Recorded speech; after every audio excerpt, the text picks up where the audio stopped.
What's up, y'all? It is tarot time. Time to level up, to evolve, to transform, to be like do do do do do do do do.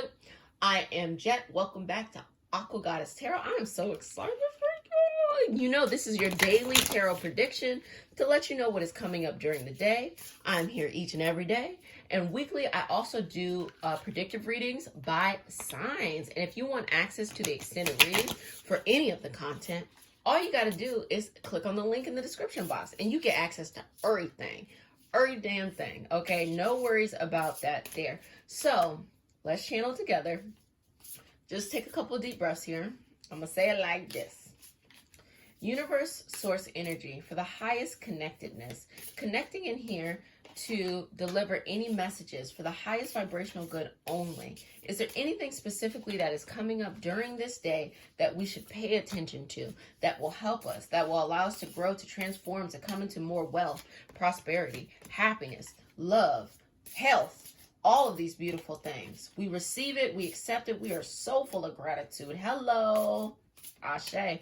Okay, so these are the things that first started popping up.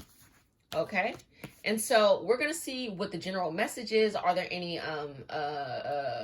information from your guides, as well as is there any times during the day we should pay attention to? So waxing gibbous, so alignment, refinement, nurture, patience, evolution. So there's this sense of refining yourself. What have you been working on lately? This could be wanting to change your working, kind of like reskilling yourself. This could be kind of like, what do you want your path to be? Do you really want to pursue this specific kind of hobby or this career or this job? Loosely, it could be refining the way that you approach your relationships to your children or romantic partnerships. But something here has just definitely been on your mind, refinement. And it comes off like as new skills here. South Node. So there's some South Node energy here. And South Node is your karmic path. It's also the things that you are very talented with. So if your South Node is in Capricorn in the 7th house, you're really good at building partnerships, because Capricorn is the empire, the building, the boss. And the 7th house represents Libra qualities, which is partnership. So if your South Node is you're really good at building partnerships, in that example I gave, then your North Node would be Cancer in the 2nd house. I was like, what is the astrological what is the astrological opposite of that? No, that's not true. It would be if 6 is 12, then 7 would be 11. Oh my gosh, goodness gracious, help me, please help me there. Help me. Whatever your astrological opposite is, I do not have a natal chart in front of me. Look at me. Whatever your astrological opposite is here, you will take on the other qualities. So the opposite of Capricorn is Cancer. So you have to focus more on these nurturing things. But there's also this feeling of not knowing, a sense of not knowing what to do, a sense of trying to not let go of, oh my gosh, please be a fence spirit. The astrological opposite sign of the 7th house is the 1st house.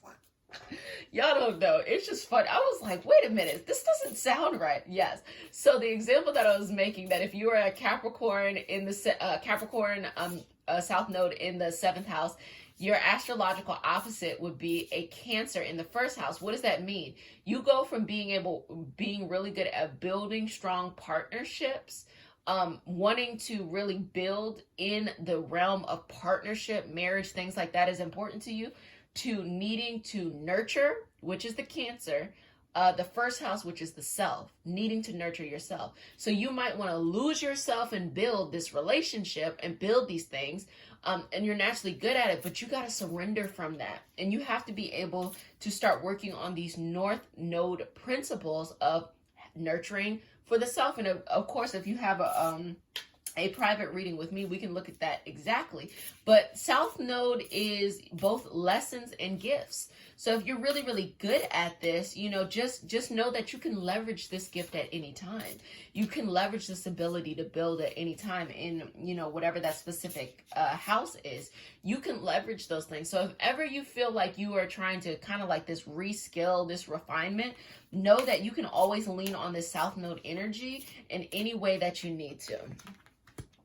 Libra, hello. We were just talking about 7th house energy. So this is talking about that partnership there, that Venus energy there. New moon coming into a new way, a new understanding. Solar eclipse, embracing change, revelation, courage, determination, connection. And Gemini, hello Gemini, sibling signs to Libra, all about communication and all about partnerships. So you're going to be able to nurture and refine yourself through communicating with those, leveraging your network. You know, pay attention to your network, okay? And be open to a newness of things happening, but also a sudden newness, a sudden change, a sudden walking into something. Be open to allowing the change to happen, even if it's like a Uranus abrupt type of change that's happening here. Let's see what else the cards or the planets have in this message for our tarot team. Uranus, hello. I'm gonna throw something. Uranus is the modern day ruler of Aquarius. Uranus qualities are all about the revolution, all about sudden change, all about shock and awe. And it's shock and awe, and it doesn't have a positive or a negative aspect to it. You know, you can show up with a very shock and awe outfit that makes people who feel very artsy fartsy like, oh my gosh, that's inspiring, and makes people who feel like very, very conservative like, oh my gosh, why, you know, shock and awe. That's all it is shock and awe. So understand that there's this movement that is coming towards you, this new change, this new alignment. Especially today, I'm going to get into the certain times that you should pay attention to, but just this new alignment of energy just coming in today. Chiron, which is the wounded healer. So explore, what is your Chiron in? It is showing areas within you that you feel like you are not good enough, that you're able to help other people do it. So maybe you're not good at networking, but you're always good at explaining to other people how to network. So explore that, because that is one of the things that's coming up for you that's making this transition feel like, ooh, I'm a little nervous here. Like, what about these things that I'm not good at? Void of course, pause in time, change of plans, limbo, improvisation. So like I said, sudden change, shock and awe. There's going to be movement. There's going to be stagnation. There's going to be a lot of pivoting during this time for you.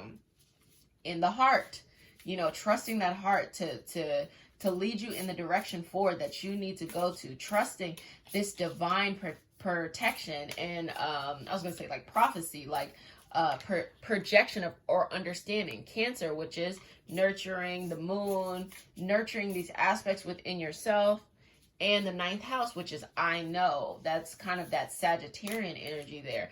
So all of this is simply saying that today for you, these things are going to come up, but it's all centered around this theme of like refinement, this theme of like thinking about maybe the things don't let the things that you're not good at give you pause and make you not be able to go forth somewhere. Or you could see it on the other hand of like, maybe the things you're not good at makes you feel like, let me reskill in a certain way so that I can actually have a sudden change. Because I'm kind of getting this energy that you're open to the sudden change as well, that you're ready for something to change within you, that there has been stagnation in this certain area for quite a while. And that is the reason why you are so open to this sudden change of what is happening here. And embracing that is a part of the process. Embracing that is a part of the beauty of what is coming up during this time for you. So let's get a particular time of the day. Are there times of the day? Are there the times of the day, universe or spirit, that we should be focusing on for this message? Okay, are there times of the day? Okay, you coming out? Come on, cool. Okay, Lover card. Knight of Cups. Wheel of Fortune. Hierophant. So there's going to be a time in the day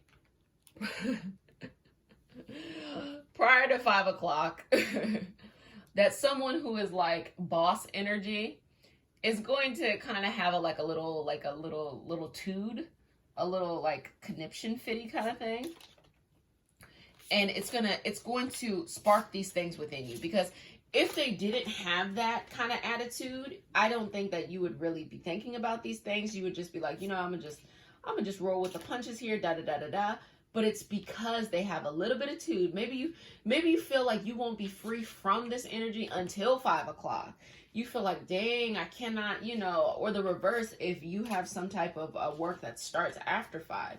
Just this dreading of up until 5 o'clock. You're like, ah. And this Wheel of Fortune is a feeling of desperation. You're at this point where you're like, dag, I could take anything else at this point. And it's irritation more than anything. It's just like, ugh, you know, like you could deal with it. You could go and look at it each and every day, but it's like, you know. And you're kind of tired of having to be numb in your workplace. You're tired of having to be numb in your loving relationship. You're tired of this sense of numbness that exists in these areas because you don't have love in it anymore. Either this is work or a romantic kind of situation. But there's a sense of a change in love. So there's going to be like a double whammy here. It's like you're going to have a difficult work kind of thing happening at 5, and then you're going to have a difficult love kind of thing happening at 6. So these things are not to hurt you. They're just to say, like, from the working part, it's like you're at this point where you're just desperate. You're just like, man, I'm tired of this. And from the love perspective, you're tired of being numb in it. So there's a lot of changes, both by day and night, both by, you know, home and by work, and like all of these things. I'm not getting that you are not passionate, that you don't know what you want to do, but that these external opposing forces are definitely playing a role. And here it is, you feel like you're in the middle, trying to protect your feelings, trying to protect your emotions, you know. You kind of just get, by 9, you get a little bit fed up. You're just like, it is what it is, and I'm not going to be stressed about this longer than I need to do. But you don't like that bitterness. You don't like to feel like you have to be stuck like that. And then this Emperor card. So this Emperor card is very interesting because that is who you want to be. That is who you want to connect to. That is who you need to be.